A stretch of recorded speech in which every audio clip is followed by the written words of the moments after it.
আল্লাহ তাআলা মেহেরবানি করে এই উম্মতকে অন্য উম্মতের মধ্যে আল্লাহ তাআলা হুজুর সাল্লাল্লাহু আলাইহি ওয়াসাল্লামের উম্মত আর অন্য উম্মতের মধ্যে আল্লাহ দয়া করে একটা হিকমত, আল্লাহ দয়া করে একটা বুজুর্গের উম্মতকে দান করছেন। অন্য নবীর উম্মতরা তারা ইবাদত বন্দেগী করতেন, এইটাই তাদের নাজাতের জরিয়া ছিল। একমাত্র দায়ী ছিলেন নবী নিজে। নবী দাওয়াত দিতেন, নবী ইবাদত বন্দেগীও করতেন, দাওয়াতও দিতেন। নবীর কাজ ছিল ইবাদত বন্দেগী এবং দাওয়াত।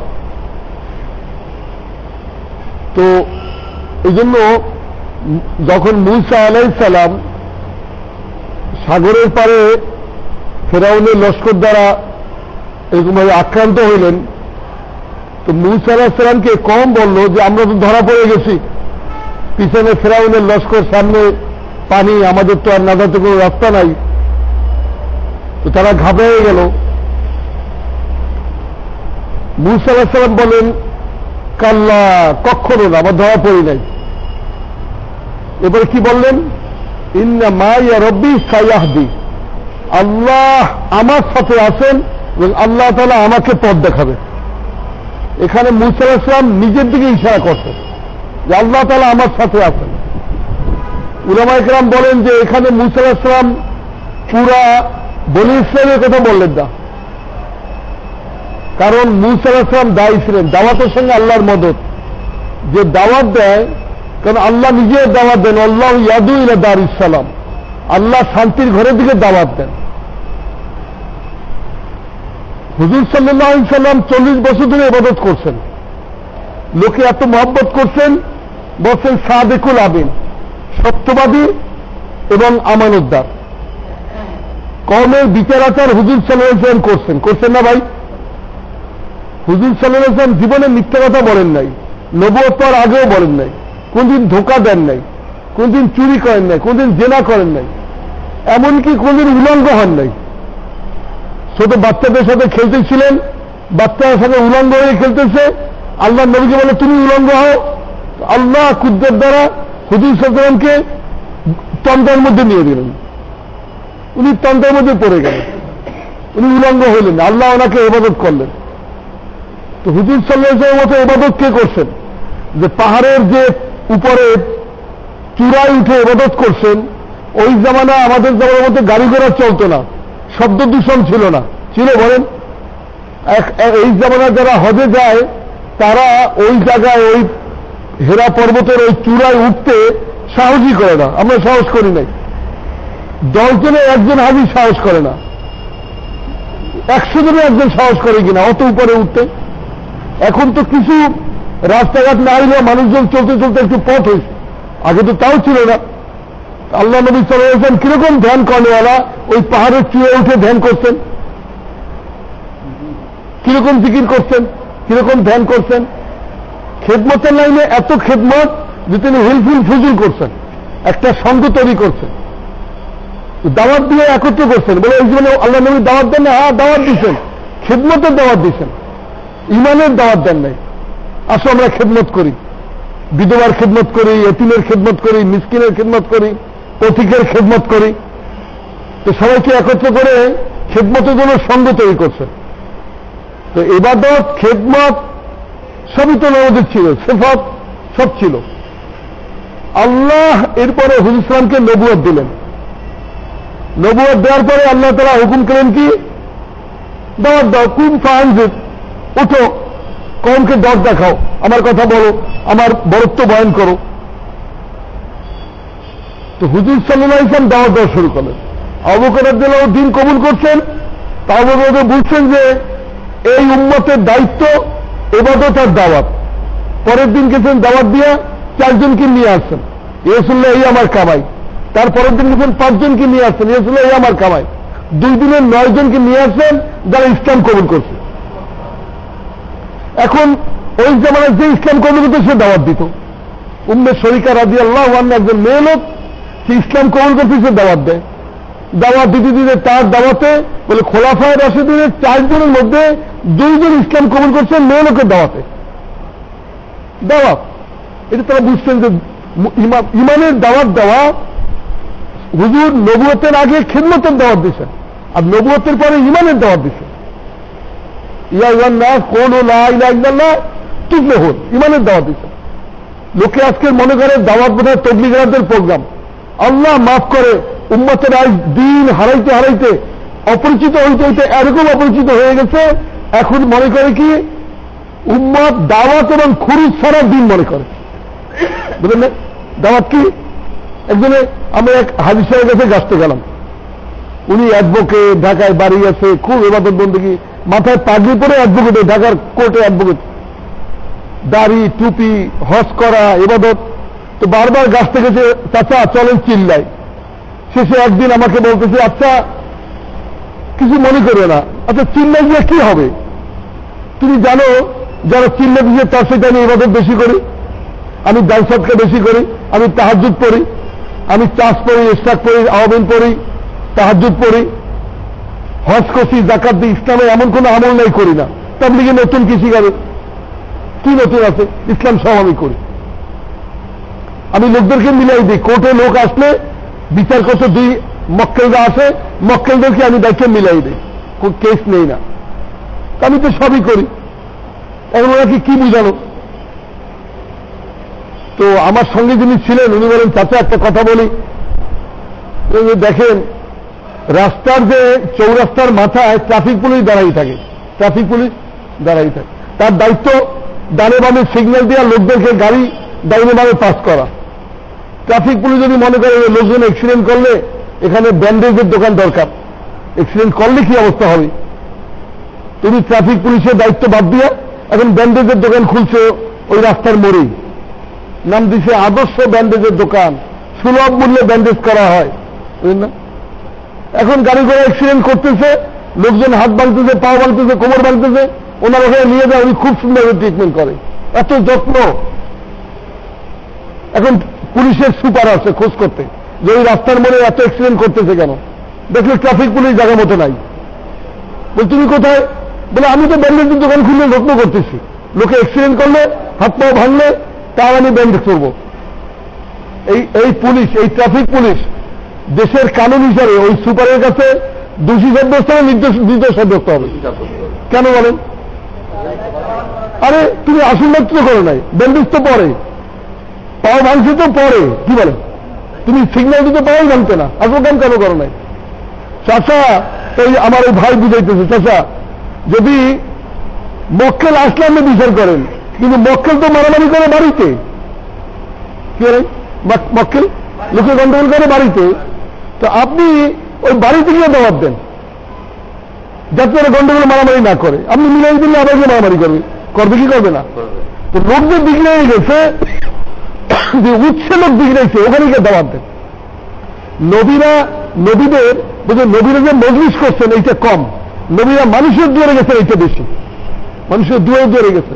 হুজুর সাল্লাল্লাহু আলাইহি সাল্লাম এত দাওয়াত দিচ্ছেন, মা আয়েশা রাদিয়াল্লাহু আনহা বলেন যে ভোরে বৈকালে আল্লাহর নবী আমাদের বাসায় আসতেন, আমাদের ঘরে আসতেন। বিয়ের আগে ওনার সঙ্গে তখনও বিয়েও হয় নাই, তখনও উনি আসতেন, আমার আব্বাকে নিয়ে দাওয়াত দিতে যাইতেন। হুজুর খিমায় দাওয়াত দিতেন। আপনার হায়াতুস সাহাবা পড়েন, সাহাবাদের জিন্দগি দেখেন, এর মধ্যে আছে যে খিমায় দাওয়াত দিচ্ছেন কিনা, মিনার মধ্যে মেলা হয়েছে, মেলায় গিয়ে দাওয়াত দিচ্ছেন কিনা, তাইফে গিয়ে দাওয়াত দিচ্ছেন কিনা, এরকম ভাবে বলে এরকম কোন কম ছিল, এমনকি কাফেলাকে দাওয়াত দিচ্ছেন। হুসলাম বিবির সাথে শুয়ে আছেন, হঠাৎ বলেন যে আমি একটা কম আসছে, খবর পাইলাম একটা দল আসছে, একটা কাফেলা আসছে, মক্কায় রাত্রে থাকবে, আবার চলে যাবে, তাদের দাওয়াত দাও আমার হক, আমি যদি তাদেরকে দাওয়াত দিই। হুসলাম দাওয়াত দিচ্ছেন। তো এই জন্য উম্মে শরিকা রাদিয়াল্লাহু আনহা মেয়ে লোক দাওয়াত দিচ্ছেন, কাফেরা কলকে বন্দি করলো, জানি এত দাওয়াত দিয়ে আমাদের লোকদেরকে তো হেদায়েত করতেছে, মহিলাকে দিয়ে মরুভূমিতে ফেলাই দিল। মহিলা এখানে কানতে লাগলো, মৌতের তৈরি, আমার তো মৌত হয়ে যাবে, হাত পাও বান্ধা, এত পিপাসা, এত তৃষ্ণা, পানির জন্য পিয়াস, তো ওরা তো কাফেররা পানি দিতেছে না। আল্লাহ গায়েব থেকে, আসমান থেকে একটা বালতি দৌড় নামলো, আর তার মধ্যে পানি, আর সে ওই পানির অবস্থায় খাইলো, কাপড়ে লাগে। এরপরে কাফের এসে দেখি আরে তন্দুরুস্ত, একেবারে তাজা, কাপড় ভেজা, পানি খাইছে, বল তুমি আমাদের পানি চুরি করছো। তোমাদের বাড়ি কেমনে চুরি করলাম? আমার হাত পাও বান্ধা, আমি তো বাড়িতে পড়ে আছি, আমি কেমনি চুরি করবো? ওটা তুমি এরকম তাজা হইলে কেমনি? তোমার শরীর কাপড় ভিজা কেন? আল্লাহ যে আল্লাহ আমি দাওয়াত দেয়, ওই আল্লাহ গায়েব থেকে আসমান থেকে আমার জন্য পানি পাঠাইছেন, ওই পানি আমি পান করছি। এই মহিলার দাওয়াতে ওই যারা কম দুশ্মনী করতে আসছিল, আল্লাহ সবাইকে সাথে সাথে ইসলামের দৌলত দিয়ে মুসলমান বানাই দিচ্ছে। তো ওই জামানায় পুরুষ মেয়ে লোক প্রত্যেকে বলতে দাওয়াত।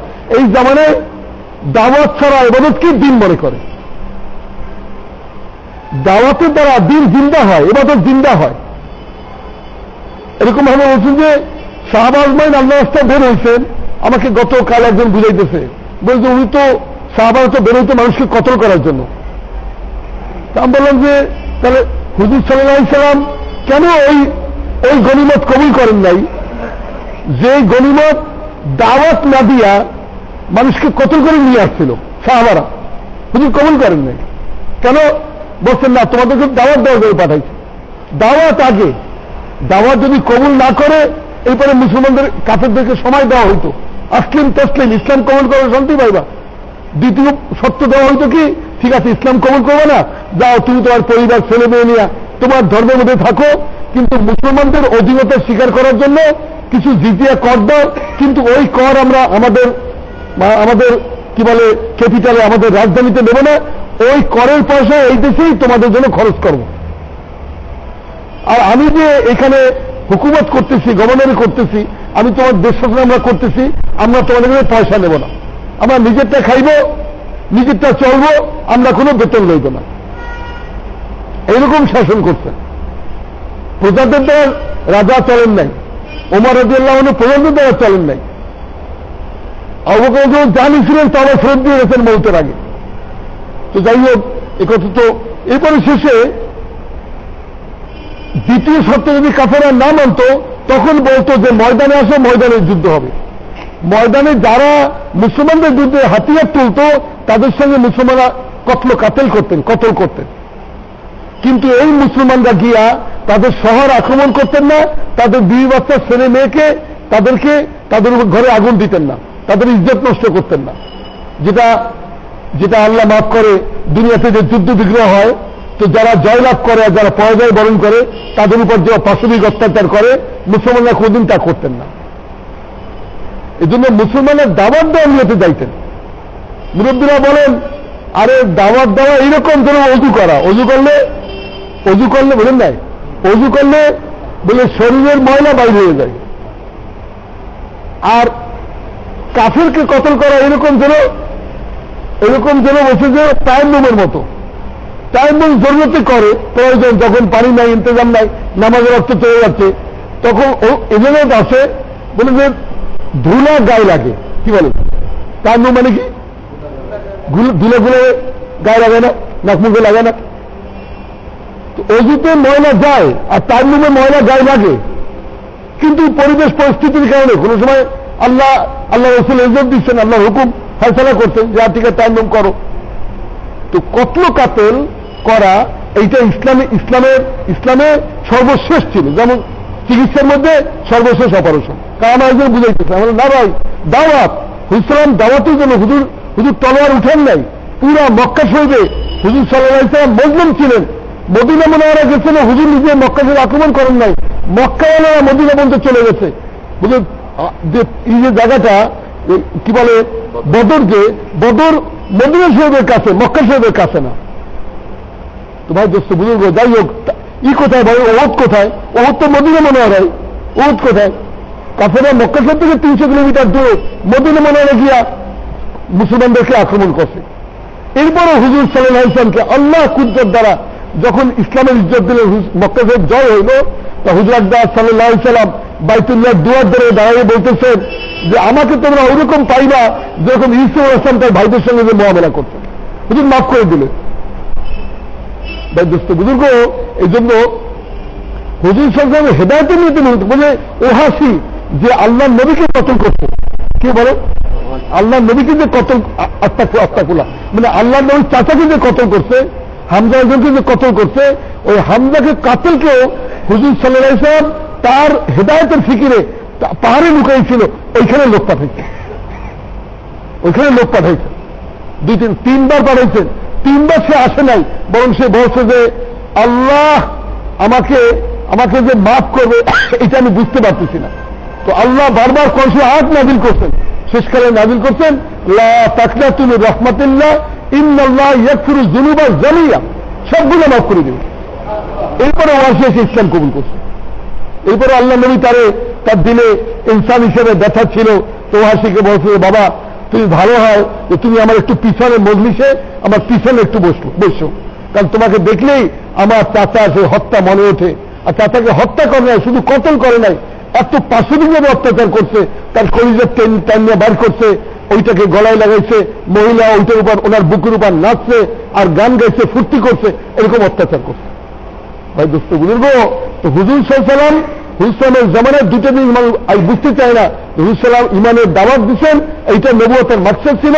ও হুজুর আকরাম সাল্লাল্লাহু আলাইহি সাল্লাম দিনের জন্য সফর করছেন, মক্কা মদিনা মুনাওয়ারা গেছেন, হুজুর সফর করছেন। আজকেও তাবলীগে এই কথা বুঝাবার চেষ্টা করতেছে, দাওয়াতের তাবলীগের কোনো গরজ না করে বলতে ভাই উম্মত এটা তো বন্দী করো, দাওয়াত দাও, এই জন্য আল্লাহ রাস্তায় বাইর হও। লোকে চিল্লা কোথায় পাইলেন, বলে আরে এ তো লোকের মসজিদ চিনানোর জন্য চেষ্টা হইতেছে। একজন পীর বলে যে 100 বার সুবহানাল্লাহ বললেন, চ্যালেঞ্জ করে হুজুর আপনি 100 বার সুবহানাল্লাহ কোথায় পাইলেন? ওই ভাই আসলে 100 বার 200 বার উদ্দেশ্য না, উদ্দেশ্য হইতেছে বলেন না আপনার সুবহানাল্লাহ বলার অভ্যাস হোক, আর সুবহানাল্লাহ বলতে বলতে সুবহানাল্লাহ হাকিকতের মধ্যে দিলে বসুক, বলে না ভাই, কথা বলেন না? চিল্লা এরকম কোন ফরজ না, ওয়াজেন না, কিচ্ছু। বলে যে কিছু ওয়াক্ত লাগাও, আল্লাহর ঘরের সঙ্গে সম্পর্ক হোক। আমরা বরিশালের বাংলায় একটা কথা বলি, বরিশালে আছে, আপনাদের দেশে আছে কিনা জানি না, খুব যদি মুরগি বাজার থেকে কিনে আনে, তো মুরগি আনিয়ে কি করে, ওই খোপের কাছে বাঁধে রাখে। দেখছেন ভাই, বলুন না, এক বাড়িতে 10টা ঘর থাকে, 10 ঘরে 10টা মুরগির খোপ থাকে। তো মুরগি যে এই মুরগি যে আমি কিনছি, আমার মুরগি আমার খোপের মধ্যে ঢুকবে সন্ধ্যার সময়, এইটা মুরগির শিখাই কেমনে শিখায়? খোপ চিনায়, কি চিনায় ভাই বুঝলেন? খোপ চিনায়, কি করে? খোপের কাছে কদিন বাঁধতে রাখে, রাখার পরে ওই মুরগি চেনে যে আমার মালিকের খোপ এইটা। তো এই 10টা খোপ থাকলেও কোনো খোপে ঢোকে না, ওই মালিকের খোপে এসে সন্ধ্যার সময় ঢোকে না ভাই? গ্রামে দেখছেন না মুরগি? তো আজ উম্মতের মসজিদ চিনাইতেছে, আজ উম্মতের এই মিলতেরা মসজিদ চিনেছে, মসজিদ ঢুকবে বলে মসজিদে যখন মানুষ আসা যাওয়া করবে, তো মসজিদ যাকে তুমি মসজিদে আসা যাওয়া করতে দেখো, তাকে মোমেন বলিয়ে সাক্ষ্য দিও, আছে কিনা বলে? মানুষ মোমেন হয়ে যাবে। যত রাস্তায় স্লোগান আর অন্যায় অত্যাচার জুলুম আর যত খারাপই চলতেছে, সব জিনিসের সমাধান লোকে মসজিদমুখী করো, মসজিদে আসে। এই জন্য 3 দিন লাগে, 1 দিন লাগে, 1.5 ঘন্টা লাগে, 5 ঘন্টা লাগবে কি উদ্দেশ্য? লোকের মসজিদের সংযোগ হোক। সাহাবারা মসজিদে তালিম করতেন, সাহাবারা মসজিদ তালিম করতেন, এমন তালিম করছেন আল্লাহ খুশি হইয়া আল্লাহ নবী সাল্লাল্লাহু আলাইহি ওয়াসাল্লামকে হুকুম করছেন যে আপনি যে এই মজলিসে বসেন, আছে না বলেন? আল্লাহ নবী সাল্লাল্লাহু আলাইহি ওয়াসাল্লাম ঘর থেকে বের হইলেন, মজলিসে জিজ্ঞাসা করে বাবা তোমরা কি কাজ করতেছো? তারা বলে রাসূলুল্লাহ আমরা তালিম করতেছি। হুজুর কসম দিলেন, এবার সাহাবারা হ্যাঁ আমরা তালিম করতেছি। আল্লাহ নবী সাল্লাল্লাহু আলাইহি ওয়াসাল্লাম বললেন দেখো আমি তোমাদেরকে এই জন্য কসম দেই নাই, অবিশ্বাস করে কসম দেই নাই, আমি তোমাদের মজলিসকে আল্লাহ এত পছন্দ করছেন, আমি নবী আমাকে বলছেন হে মোহাম্মদ আপনি কি এই মজলিসের শরীক হন, এই জন্য যে তোমাদের আমলকে আল্লাহ এত পছন্দ করছেন। তো আজকে কি তাবলীগে কি করে বলেন? হুজুর সাল্লাল্লাহু মজুদ নাই, কিন্তু তার তালিমটা যে মজুদ আছে, বলে না? বলে তালিম করো, তাবলীগে বাইরে কি করি আমরা? বলে তালিম করো। এই জন্য ভাই দোস্ত এই মেহনত হক, এই মেহনতে যত আল্লাহ রাস্তায় বাইরে হওয়া, যত দাওয়াত দিব, ইমান তাজা হবে, ইমান শক্তিশালী হবে, ইমান যত শক্তিশালী হবে ইবাদতের মধ্যে জান আসবে, নতুন নতুন ইবাদত সে করবে, নামাজ, তেলাওয়াত, তাহাজ্জুদ, দোয়া, চোখের পানি, সদকা, রোজা রাখা, এগুলো তার মধ্যে বাড়িয়ে যাবে। আর যখন ইবাদত বন্দী সুন্দর করে হইতে থাকবে, তো ইবাদতের ফল হিসাবে রেওয়াজি ইবাদত না, কথা বলেন না? এই আমরা এক জায়গায় গাছতে গেছি, রাইনি এখন তবলিগ দরকার নেই, খুব রাগ বসা। তো এলাকায় একজন লোক বলে হুজুর এত গরম দেওয়া না, আমি নিজে ঘটনা ছেলে মেয়ে কইতেছি অত গরম হইেন না, আপনি কবে আমার শুরু করতেন? আর আপনার ছেলে মেয়ের খবর এরা তো বাইরের লোক জানে না, আমরা তো জানি আপনার ঘরের মধ্যে কি দিন আছে। বুড়া গেলে দাঁড়িয়ে দেখে মসজিদে নামাজ পড়লে হয়ে গেল, বাকিটা লাগবে না কিছু, বাকিকে ঠিক করার জন্য তবলিগের জামাত লাগবে। ওই লোক ঠান্ডা হয়েছে, এখন আমাদের তো পারে তো মারে, আমি তবলিগ আমরা নফল নামাজ পড়ি, দাওয়াত তবলিগের মেহনতের দ্বারা পুরো উম্মতের মধ্যে পুরো দিন আসবে, পুরো উম্মতের মধ্যে পুরো দিন আসবে। আল্লাহ আমাদের বিদেশ সফর করাইছেন, 2-4 দেশের কারগুজের এবং শুনাইতে পারি, সময় লাগবে যে এক এক দেশের তাবলিগের মধ্যে কি পরিবর্তন হয়েছে। ইনশাআল্লাহ এই দেশেও আল্লাহ তার কুদরত দ্বারা করবেন। আমাদের কোনো দাবি না, অহংকার না, আল্লাহ কুদরত যখন দাওয়াত নবীরা মেনে চালু হয়েছে পরিবর্তন হবে। আমরা ফিজি আইল্যান্ডে গেছিলাম, সেখানে মানুষ খাইতো। আমার একটা সিমেন্টের দেখাইছে, এই সিমেন্ট এটার মধ্যে একটা লোক ঘুমাই রয়েছে আর শুয়ে রয়েছে, মরছে। এই মরেন্দ্র লোকটা 99টা মানুষ খাওয়ার পর মরছে। মানুষ খাইতো, এরকম পশুর জাতি ছিল। আর এই মেহনতে এখন যে কোনো মসজিদে যাবেন, আমাদের দেশের মসজিদে সামনে লেখা নাই প্রথম গাছটা কিবার, দ্বিতীয় গাছটা কিবার, লেখা আছে? কারণ মসজিদে বিভিন্ন পন্থী লোক আছে, বিভিন্ন খেয়ালের লোক আছে। তাবলিগ এলাকায় এত মাতবাড়ি নাই, কথা বলেন নাই? এই মসজিদে যদি জুম্মার আগে তাবলিগের কেউ বয়ান করতো, তাহলে মুসলিমরা কি বলে, এমনি চুপ করেন, কি তাবলিগ, আমরা আছি জুম্মা নামাজ পড়তে। আর শ্রীলঙ্কা দেখছি, বোম্বাই দেখছি, ফিজি আইল্যান্ডে দেখছি, থাইল্যান্ডে দেখছি, ইংল্যান্ডে দেখছি, 5 দেশ তো আল্লাহ আমাদের দেখাইছেন যে 5 দেশেই দেখছি জুম্মার আগে, খুতবার আগে তাবলিগের জামাতারা বয়ান শুরু করে, তশকিল করে। আমাদের বলে তশকিল পুরা করো মুসলিমদেরকে, কোন মুসলিমের কথা বলারই নেই, অবকাশ নাই। মানে মুসলিমরা এখন এত কনভিন্স, তারা জানে যে দিন আসছে এই মেহনত রয়েছে, এই জন্য তারা তশকিল, ভাই কে চিল্লায় যাবেন, কে 3 দিন যাবেন, ভাই কবে দ্বিতীয় রাস্তায় যাবেন, তশকিলের পরে তারপর জুম্মা নামাজ পুরা কথাবার্তা হয়। কারণ কি, মুসলিমরা সকলে বুঝতে পারছে যে এই মেহনতের দ্বারা দুনিয়াতে দিন আসে।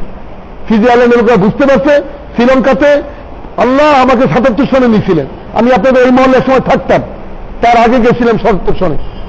ওই সময় মেয়ে লোক পুরুষকে একত্রে বসিয়া মসজিদে সিনেমার গান দিয়া মৌলিক পড়তে আমি নিজের চোখে দেখছি, বুঝলেন না? এরকম বদিনী ইমাম সাহেব নামাজ পড়ে তো বিনা দাড়ি নাই, টুপি নাই, ওই পাগড়ি, বিয়ের পাগড়ির মতো একটা মেম্বারে থাকে, ওইটা মাথায় দিয়ে নামাজ পড়ে, প্যান্ট শার্ট পরে, টাই পরে ইমাম সাহেব।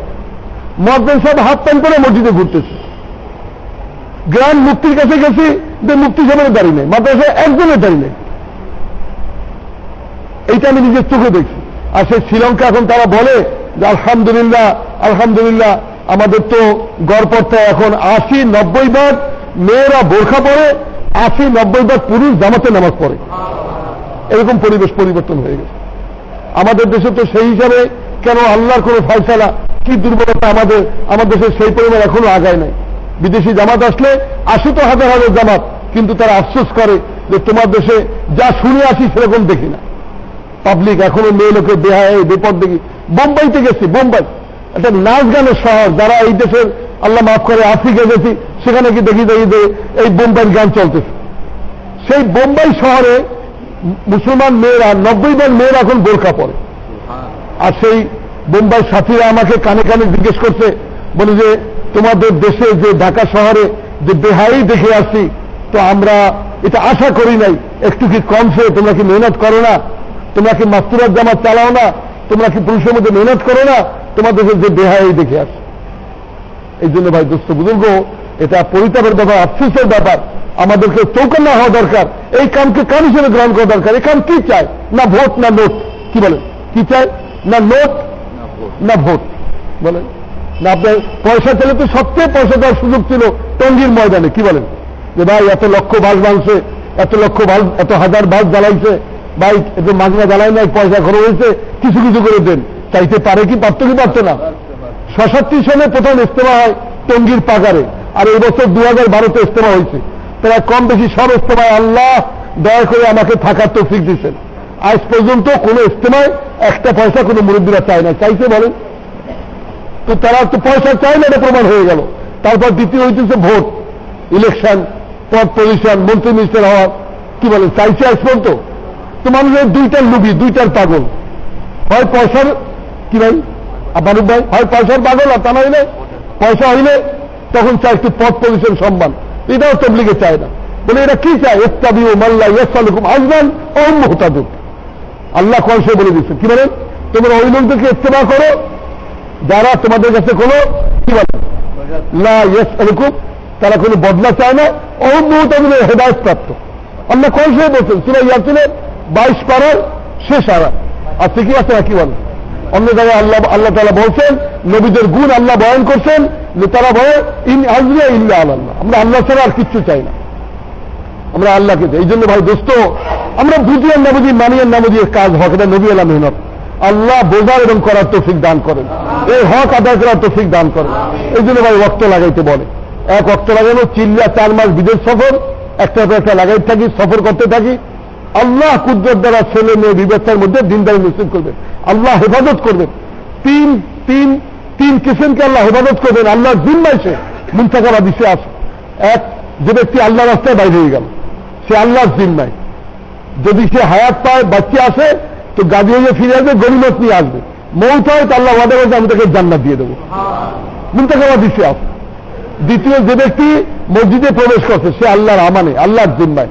তৃতীয়, যে ব্যক্তি ঘরে ঢুকছে, সালাম দিয়ে ঢুকছে, যতক্ষণ পর্যন্ত গিবত করে না ততক্ষণ পর্যন্ত সে আল্লাহর জিম্মায়, আল্লাহ তাআলার আমানের মধ্যে। এই জন্য ভাই দোস্ত, আল্লাহ রাস্তা গেলে আল্লাহ ইবাদত করবে, ছেলে মেয়ে বিবাচ্চা আল্লাহ দেখছেন, দেখভাল করেনেওয়ালা আল্লাহ ওয়ালিউল্লাযিনা আমানু, নেককারের আল্লাহ দেখাশোনা করবেন আল্লাহ। এই জন্য ভাই দোস্ত, আমাদের বের হওয়া দরকার। তাবলীগের মগজ বলছেন, ইয়ে মগজ হয়, ইস কাম কা মগজ হয় कि भाई कुआते इस्तेमाल बेर हवा। देखें सबचेয়ে কঠিন এইটা, পয়সা চাইলে এই মজদা থেকে পয়সা বাদ করতে পারবো, পারবো কি পারবো না? লোকে পয়সা দেবে, কিন্তু কি চাই ভাই?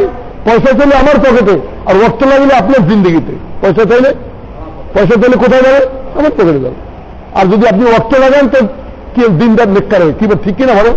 পয়সা দেন, 100 হাফেজ বানাইতে পারবেন, কিন্তু নিজের ছেলের হাফেজ বানাইতে হলে কি বলেন, কি করতে হবে? হাফেজের ওই ছেলেরে মাদ্রাসায় ভর্তি করতে হবে, হইবে কি হবে না? কি বলেন? তো আজ লোকে এই জন্য দিনের জন্য বল না, নিজের দান লাগাও, নিজে ওয়াক্ত লাগাও, নিজে বাইর হও। এই জন্য আল্লাহ আমাদের উপর আমল করার তৌফিক দান করেন। এই জন্য ভাই বের হইতে বলে, ভাই বের হওয়ার কোনো বিকল্প নাই। এই জন্য আপনারা সকলে প্রথম তো নিয়ত করেন যে ইনশাআল্লাহ বাইর হব, ইনশাআল্লাহ আল্লাহ রাস্তায় বাইর হব। ভাই দোস্ত, বাইর তো হওয়া লাগবে, বাইর হয় না হয় একদিন বাইর হইতে হবে, হবে না? কি বলেন? আমাদের মহল্লা একজন মারা গেছে, আমরা দৌড়ে গেছি, ছেলে মেয়ের, আমরা তো বুঝি কি বলবে, তবুও জিজ্ঞাসা করলাম ছেলেদেরকে যে তোমার আব্বা, তোমার সিকির সামনে ড্রয়িং রুম খালি করো, তোমার আব্বার লাশ উঠাবো। না না আঙ্কেল, আরে শান্তিনগরের হুজুরদের ডাকেন, মসজিদের ছাত্রদেরকে ডাকেন, এরা ডাকিয়ে একটু দোয়া দুই পড়ুন, গ্যারেজ খালি করে দিতেছি, সামনে কোথাও রাখেন, রাত্রটা আপনারা পাহাড় দেন, বুঝলেন না? তোমরা তো আমার দল লাগে লাশের সামনে, আপনারা হুজুররা পাহাড়ে মানুষের মতো যা লাগে টাকা দিব, মানে কাল ভোরে আত্মীয় আসলে কবরে সবাই দেন, ঝামেলা শেষ। ঘরে ফার্নিচার সরাইতে হবে, শেষে আবার লাশ দেখলে সবাই ডরায়, দোয়া মশা লাগবে, কাজে আঙ্কেল লাশ আর ঘরে উঠাইবেন না, কি বলেন? আর এখন তো বাইরে এসে বার্ডেনে এখন ফ্রিজ বাইরে এসে কালকে বার্ডেনেই রেখে দেন লাশ, আমাদের মহল্লাতে মরছে তাহলে বার্ডেনে রাখছে, কারণ জানাজার সময় নিয়ে আসলে হবে, ফ্রিজ করা লাশ, বাস জানাজা পড়িয়ে কবর, ঝামেলা শেষ। কথা বলেন না? তো এই অবস্থা হবে আমাদের। এই জন্য ভাই দোস্ত বুজুর্গ, ঘর দিয়ে বাইরে দেওয়া লাগবে, চিল্লা দেওয়া লাগবে কবরে। বুদ্ধিমান ওই ব্যক্তি মৌতের আগে চিল্লা দেয়। আল্লাহ রাস্তায় বাইর হওয়াটাকে লোকে ইসলামের অঙ্গ মনে করে না, এটাই তো জুলুম করছে। দাওয়াত দেওয়াটা ইসলামের অঙ্গ মনে করে না, দাওয়াত দিলে লোকে ভালো চোখে দেখে না। একজন বাপ যদি ইবাদত করে, ছেলে মেয়ে আত্মীয় স্বজন পাড়া প্রতিবেশী সব খুশি, করে নামাজ পড়ে, তেলাওয়াত করে, ইশরা করে, চাষ করে, কেউ কিচ্ছু করে না, মাথা নিচু করিয়া মসজিদে যায়, নামাজ পড়িয়া এসে ঘুমায়, একেবারে এত ভালো লোক। আর যদি এই লোক দাওয়াত দেওয়া শুরু করে, তাহলে পাড়া প্রতিবেশী বিরক্ত না? ছেলেও কাজ আব্বার জ্বালায় ঘুমান যায় না ফজরে, এই যে আব্বা উঠান শুরু করে, কোন মুসিবত হইল, আব্বা তো আগে ভালো আসলে, এই তাবলিগে লাগিয়ে আব্বা খারাপ হয়ে গেল। কথা বুঝলেন? আত্মীয় স্বজন সব বিরক্ত, দাওয়াত দিলে বিরক্ত হয়। বড়রা বলেন 4টা স্টেজ হবে, 4টা পদক্ষেপ হবে, 4টা অবস্থা হবে। দাওয়াত, অজুতে দাওয়াত, কি বলেন?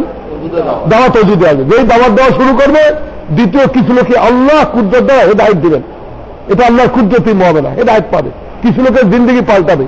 এটা দুনিয়ার যে কোনো কোণে আমরা গেছি, দেখছি যে আল্লাহ কিছু লোকের কোনো মহল্লা পাওয়া যাবে না, কেউ মহব্বত করে না, কিছু লোকের আল্লাহ কুদরত দ্বারা তাদের দিল ঘুরাই দেবে, তারা আসবে। কেউ আবু বকর হবে, কেউ উমর হবে, বলেন না? কেউ আবু বকর হবে, আর কেউ খাদিজা রাদিয়াল্লাহু হবে, কেউ আলী হবেন, কেউ চলে আসবে। আর কিছু লোক মোখালেফ হবে, বিরুদ্ধে যাবে, আবু লাহাব আবু জেহেল হবে। এটাও খোদার ফয়সালা। সব জামানায় যে জামানার দাওয়াত দিচ্ছে, কেউ বিরোধিতা করছে। দাওয়াত মুখালেফত কো খিস্তা হয়, আর ইবাদত মোহব্বত কো খিস্তা হয়। ইবাদত করলে ওকে মহব্বত করে, দাওয়াত দিলে মুখালেফত করে, দুশ্মনী করে, বিরোধিতা করে। বলে এখন কয়টা হইল? দাওয়াত, হেদায়েত, মুখালেফাত, চতুর্থ একটা স্টেজ কনসেপ্ট আছে, কনসেপ্টের চাকরি। চতুর্থ স্টেজ আল্লাহ একটা মুদ্দত ওয়াক্ত পর্যন্ত আল্লাহ ওই মুখালেফাত বিরোধিতা করতেছে, কিচ্ছু কয় না। আল্লাহ সময় দেয়, সুযোগ দেয়। যখন দেখা যায় যে চরমে পৌঁছে আসবে না, আল্লাহ সুযোগ দিচ্ছে, সুযোগ ইস্তেমাল করে নাই। এরপরে ইন্না বাদশা রাব্বিকা লাশাদীদ, আল্লাহ তাআলা পাকার বড় শক্ত। এরপরে আল্লাহ ধরে। আল্লাহ ফেরাউনকে ধরছে, নমরুদকে ধরছে, কারুনকে ধরছে, সাদ্দাতকে কেউকে ছাড়ে নাই। এই জামানাও যে দাওয়াতের কাজ চলবে, যে বিরোধিতা করবে, আল্লাহ তার সঙ্গে মুআমালা করবে। বলকে মুসলমানের সঙ্গে আল্লাহর মুআমালা আল্লাহ চায় না যে কোনো মুসলমান দ্বীনের খেলাফ করিয়া দুনিয়া থেকে চলে যাক। তো আল্লাহ তাআলা সুযোগ দিতেছেন। এই জন্য ভাই এই জামানা বড়রা বলেন আমরা দাওয়াতের মস্ক করতেছি, আমরা এখনো এটাকে গাস্ত কেন বলে গাস্ত মানে এটা দাওয়াত না, গাস্ত। ঘুরো একটু যাও মুসলমান ভাইয়ের কাছে, তুমি সবক শোনাও, তারে ভাইয়ের সঙ্গে জিয়ারত করো, বলে না? এগুলো লিবারেল শব্দ, সব শব্দ, বলেন না? আমি তো ভাইয়ের দাওয়াত দিয়েছি, ভাইয়ের কাছে গেছি, আমি একটু আল্লাহ কথা বলতেছি, আমার এই সবক ইয়াদ করাইতেছি, আর আমি ভাই জিয়ারতের জন্য গেছি, আমার ভাই মুসলমান ভাই। দাওয়াতে শুরু হবে অমুসলমানদের কাছে, ঠিক কিনা বলেন? আর তাতেই এখন ফ্রান্সের ঘটনা, আমরা নিজামুদ্দিন গেছিলাম, তারা বলছে ফ্রান্সে বর্তমানে যে ফ্রান্সে একটা মসজিদ ছিল না, তাবলীগের জামাত গিয়ে হোটেলে থাকতো, গাছের তলে থাকতো, আর আল্লাহ করছেন সেই ফ্রান্সে এখন প্রত্যেক দিন 1000-এর উপর লোক ইসলাম কবুল করতেছে বর্তমানে। এখন আমেরিকাতে তারা বলে যে আমাদের গড়পড়তা হিসাব প্রত্যেক দিন একটা করে নতুন মসজিদ হইতেছে। কে আটকাইতে বলেন? আল্লাহ তাদের দিনের কাজ কেউ আটকাইতে পারবে না। শত শত লোক ইসলাম কবুল করতেছে। মুসলমান হয়ে যায় তো অমুসলমান জাতি ইসলামে আসবে, কথা বলেন না? এই জন্য আজ মুসলমানের মধ্যে মুসলমান পয়দা করার জন্য তাকে এই তাবলীগে ওয়াক্ত লাগাই, আল্লাহ রাস্তায় বাইরে মসজিদে ঘুরিয়ে ওই সিফাতগুলা গুণগুলা পয়দা করতে হবে। এই জন্য ভাই সবাই পাক্কা দিল থেকে নিয়ত করি, ভাই ভাবো তো ইনশাআল্লাহ লম্বা বয়ান না, লম্বা বয়ানের কাজ নাই, সবাই পাক্কা দিল থেকে নিয়ত করি আমরা বের হব, তাবলীগের কাজ করবো, ওয়াক্ত লাগাবো। এবং এই জন্য বের হওয়া চিল্লা 4 মাসের জন্য নিয়ত করেন, সময় নির্ধারণ করেন। আর ভাই দোস্ত এলাকায় যখন থাকবো, মহল্লায় গাছ করবো, তালিম করবো, মসজিদ আবাদ করবো, মহল্লায় কাজের সঙ্গে যুক্ত থাকবো, তো আস্তে আস্তে আল্লাহ সুযোগ করে দিবেন লম্বা সফরের জন্য, দূর দূরান্তে সফর করার জন্য। লোকে এখন বছরে 4 মাস লাগাইতেছে, হাজার লোক রোজানা 8 ঘন্টা লাগাইতেছে, হাজার লোক, শতটা হাজার লোক রোজানা 8 ঘন্টা লাগাইতেছে। আমি লন্ডনে এক বাসায় টেলিফোন করছি রাত্র 11:30টার সময়, এই মহিলা বলতেছে আমার সাথে ফ্যাক্টরিতে 10 ঘন্টা কাজ করছে, এখন 2.5 ঘন্টা লাগাইতেছে, 2.5 ঘন্টা লাগে তারপর ঘরে আসবে রাত্র 11:30টার সময়। সেজন্য মুরব্বীরা বড় আফসোস করে যে বাংলাদেশের সাথীরা বড় দুর্বলতা, বড় গাফলতি, বড় অবহেলা। যত আরামে আছে তত মানে অবহেলার সাথে যে রোজানা মসজিদে 2.5 ঘন্টা দেয় না, মসজিদে 2.5 ঘন্টা দেওয়া বলে কেন? 10 ভাগের 1 ভাগ দাও তো আল্লাহ 24 ঘন্টা যেন আল্লাহর ঘরে আসো, আল্লাহর রাস্তায় আসো, এই নেকি পেয়ে যাবো। 2.5 ঘন্টা 10 গুণ করলে 25 ঘন্টা হয় না? পুরা দিন যেন আল্লাহর দিনের জন্য, মাসে 3 দিন লাগাও, 3 দিন আল্লাহ রাস্তায় আসো, 10 গুণ নেকি পাইবা। এরকম ভাই দোস্ত বছরে চিল্লা দাও, পুরো বছর আল্লাহ রাস্তায় আসো। এই জন্য ভাই ইনশাল্লাহ অল্প সময় একটু তশকিল হবে, কিন্তু ডরায়েন না, জবরদস্তি নাই, চাপাচাপি নাই। যে নাম দিবেন না তাদেরও আমরা বলবো না দিতেই হবে নাম, যে দিবেন আলহামদুলিল্লাহ, যে না দিবেন সে আলহামদুলিল্লাহ, আপনার ব্যক্তিগত ব্যাপার। আমাদের কথা আমরা পৌঁছেছি এইটুই, বুঝলেন না ভাই? আপনারা আল্লাহর ওয়াস্তে যারা আলহামদুলিল্লাহ পড়াশোনা জানেন, হাদিস তাফসীর পড়েন, সূরা জুমারা 24 পারায় সূরা জুমারা, 24 পারায় সূরা জুমারা পড়বে, আর 30 পারা শুরুতে সূরা তাবারাকাল্লাযী পড়বে। এর মধ্যে এই কথাগুলো আছে যে জিজ্ঞেস করবে মানুষ যখন জাহান্নামের দিকে দলে দলে যাবে, জিজ্ঞেস করবে তোমাদের কাছে কোনো রসুল যায় নাই? এটা আমি আমার মতো সাধারণ লোকের তাফসীর করা ঠিক নয়, উলামারা জিজ্ঞাসা করেন। এখন উলামায়ে কেরাম বলেন, আমরা উলামাদের বয়ান থেকে নকল করতেছি, বলেন যে যদি রসুল অর্থাৎ নবী হয় তাহলে তো বাংলাদেশের নবী আসে নাই, আমরা তো নবী দেখি নাই। তো বাংলাদেশের লোক জাহান্নামে যাওয়ার সময় তখন জিজ্ঞাসা করে ফেরেশতারা, তো ফেরেশতারা তখন ওই লোক কেন বলবে কালুবালা, হ্যাঁ গেছিল, হ্যাঁ সত্য কথা, সত্য, আমাদের কাছে রসুল গেছিল, দাওয়াত দিছিল, আমাদেরকে বুঝাইছিল। বুঝলেন না ভাই? বুঝলেন কথাটা? তার নবী না, বোঝা গেল যে সংবাদ বাহক। তোমাকে কেউ সংবাদ দিচ্ছে কিনা, তোমাকে কেউ বুঝাইছে কিনা, তোমাকে কেউ বলছে কিনা, তোমার কানের কথা পড়ছিল কিনা?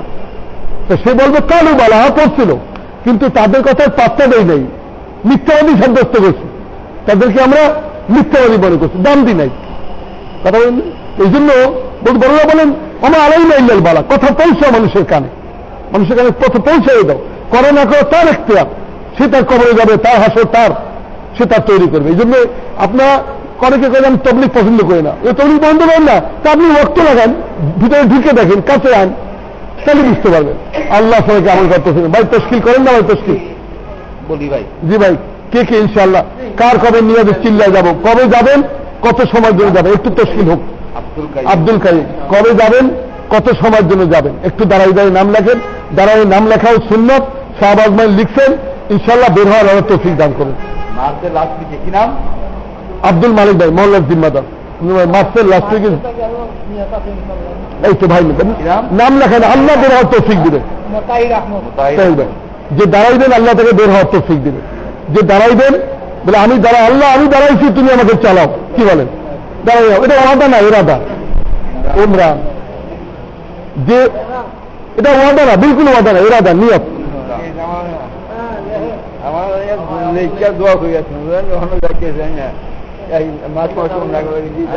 হ্যাঁ যান, বিসমিল্লাহ। আরে এই রাস্তায় মরলেও কামাই। এই যে বাবা দাঁড়াইছে, আলহামদুলিল্লাহ। আর কেউ আছেন? আর কেউ আছেন? বলবো বাবা এই নাম লেখো, জাকির সাহেব। তুমি দেরি করতেছো, ওই যে জাকির সাহেব দাঁড়াইছে, জলদি নাও। হ্যাঁ, ওই যে ইনি দাঁড়াইছেন, এনার নাম লেখো। বাবারে দাঁড়াই নাম লেখায় আল্লাহ বের হওয়ার তৌফিক দিবেন। আমরা 5 বছর নাম লেখছি, তারপরে চিল্লা বাইর হওয়ার তৌফিক দিচ্ছেন। আল্লাহ তুমি বের হওয়ার তৌফিক দাও, আল্লাহ তুমি কবুল করো, আল্লাহ আসান করো, আল্লাহ রহম করো, আল্লাহ করম। সেলিম ভাই, ইবনুল ভাই, আল্লাহ তুমি বের হওয়ার তৌফিক দাও, আল্লাহ সহজ করো, আল্লাহ রহম করো, আল্লাহ করম করো।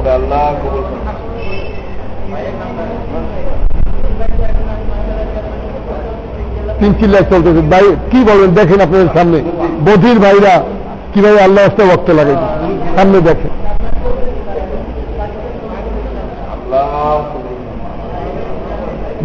বধির ভাইরা চিল্লে চলছে, তিন চিল্লায় চলতেছে, ওই বিদেশি মেহমান তিন চিল্লায় চলতেছে।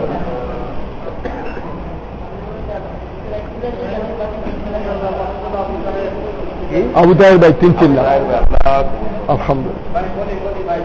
আরো কেউ আছেন? এই মাশাআল্লাহ,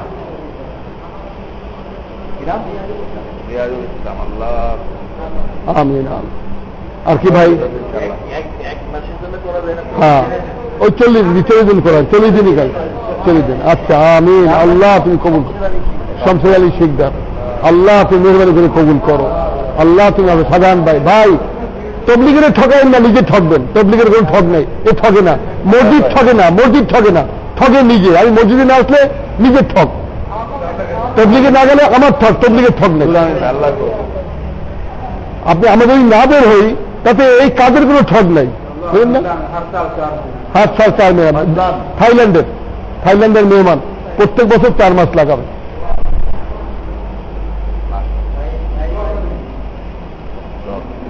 আচ্ছা, দোয়া হইতেছে ভাই। জামাত ইনশাল্লাহ, এই বিদেশি মেহমানদের জামাত কাল চাঁদপুর চলে যাবেন, আর আমাদের জামাত আমরা অন্য মহল্লা থেকে আসছি, আমরা কাল পরশু মেহনত করবো। আপনাদের কাছে আরো, আপনাদের কাছে হাত পাও ধরে বলি, আপনাদের কাছে গুজারিশ করি, আপনারা আল্লাহ আসতে আমাদের সময় দিয়েন, আমাদের কাছে বসেন, আমাদেরকে নিয়ে গাছ করেন।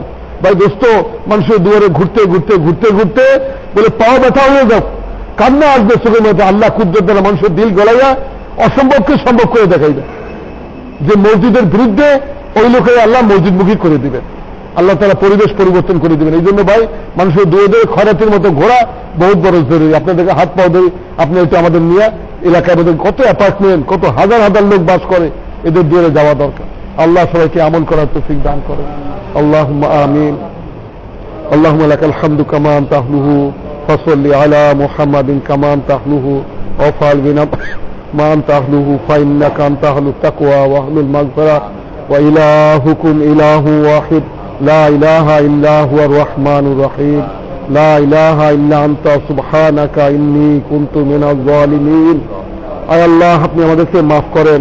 আল্লাহ, আপনি মাফ করাকে বড় পছন্দ করেন। মাওলা, আপনি মাফ করাকে বড় পছন্দ করেন।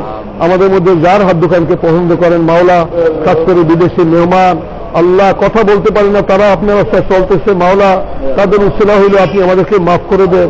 আয় আল্লাহ বাকি হায়াত আপনার দিলবার চলার তৌফিক দেন। আল্লাহ যখন আমাদের মৌত আসে ইমানের সাথে কলেমা পড়তে পড়তে আপনাকে রাজি করে মুমিন মুসলমান হয়ে দুনিয়া থেকে বিদায় হওয়ার তৌফিক দেন। আয় আল্লাহ উঁচা থেকে উঁচা মৌত আপনার রাস্তার মৌত নসিব করেন। আল্লাহ দয়া করে আখিরাত উঁচা জান্নাত নসিব করেন। আয় আল্লাহ দুনিয়াতে হায়াতে তৈবা নসিব করেন, হায়াত দারাজ করেন। আল্লাহ দিনের মেহনত করার তৌফিক দেন। আল্লাহ ইবাদত বন্দেগী আর দাওয়াতের মধ্যে আগে বাড়ার তৌফিক দেন। আমরা যারা এরাদা করছি আপনার দিনের মেহনত করার খোদা আপনি আমাদেরকে তৌফিক দান করেন। আয় আল্লাহ দাওয়াতের গানকে ওসিলা করে আমভাবে এই দেশে দিনদারি চালু করেন। আয় আল্লাহ সমস্ত বদদিনী থেকে এই মূল কলাকে হেফাজত করেন। আয় আল্লাহ সমস্ত দুনিয়াতে আম হেদায়তের ফয়সালা করেন। আয় আল্লাহ আপনি সমস্ত ইস্তেমাগুলোকে কামিয়াব ফরমান। গত জামাতকে আল্লাহ কুদ্দত দ্বারা হেফাজত করেন। আল্লাহ আওয়ামের দিলকে খাওয়াতের দিলকে আল্লাহ দিনের দিকে ঝুঁকাইয়ে দেন। আল্লাহ সবাইকে মজিদমুখী করেন। আমাদের মা বোনদের মধ্যে হায়া নসিব করেন। আমাদের নওজওয়ানদের মধ্যে দিনদারি আল্লাহ নসিব করেন। আল্লাহ দিনের আম ফেজা দিনের আম পরিবেশ কায়েম করেন। সুবহানা রব্বিকা রব্বিল ইজ্জাতি আম্মা ইয়াসিফুন ওয়া সালামুন আলাল মুরসালিন আলহামদুলিল্লাহি রাব্বিল আলামিন।